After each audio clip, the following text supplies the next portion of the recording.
Саламатсыздарбы кадырман калкым. Бүгүн өтүп жаткан митингди көрүп, кайдыгер карап тура албадым. Али Токтокунов айтып жаткан чындык. Мен да чыркырап жатам, ошого карата жаздым. Лампочкабыздын жарыгы слабый. Кыргызга жакшылар качан баш болот деген темада. Анда назар буруңуздар. Айтканын аткарганында адамдын адамдык баркы. Садырдын мурунку айткандары бүгүнкүсүнө келүүдө карама каршы. Убакыт узарган сайын көбөйүүдө соороткон калпы. Чыгууда интернетте ондогон далил факты. Же жараксыз болуп калдыбы эски конституция менен берген анты. Же күнү жакындап келатабы садырдын да кашчу. Же эсинен чыгып кеттиби балтага коем дегени башты. Лампочка калды күйбөй, жарыгы элге тийбей. Эл журтум жаңылдыкпы адашып дагы билбей. Ажыдаарга айландыбы 6 миллион элди көзгө илбей. 80% ел колдодук, жарыгын чачат деп күндөй.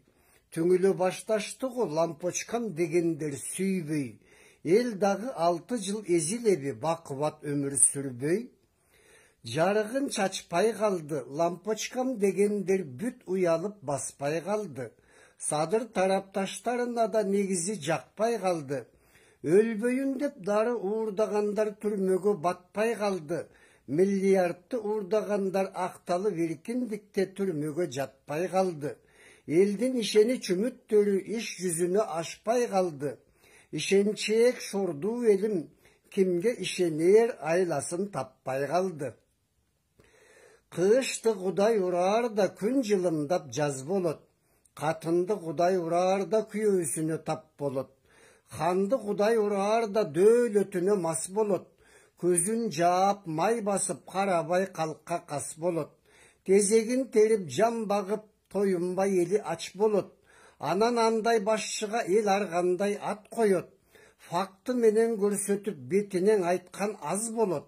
Хан чычаласа чындыкка чырылдатып каматат. Чындыктын оозу жап болот. Биздин шордуу кыргызга деги жакшылар качан баш болот.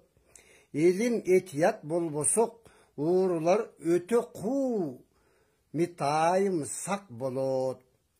Бөлүшүп коюңуздар. Эми дагы бир 3 ай 4 ай чыдайлы, эми дагы толук кандуу кызматына кирише албай жатат деп эле жатат. Ким билет, эми күдөрдү дагы үзбөй турайлы. Бирок ушу элдин ушу айтып жаткан ойлорун ушу Садыр жакшынакай эсинен чыгарбаса экен деген тилек. Рахмат көңүл бурганыңыздарга. Бөлүшүп коюңуздар.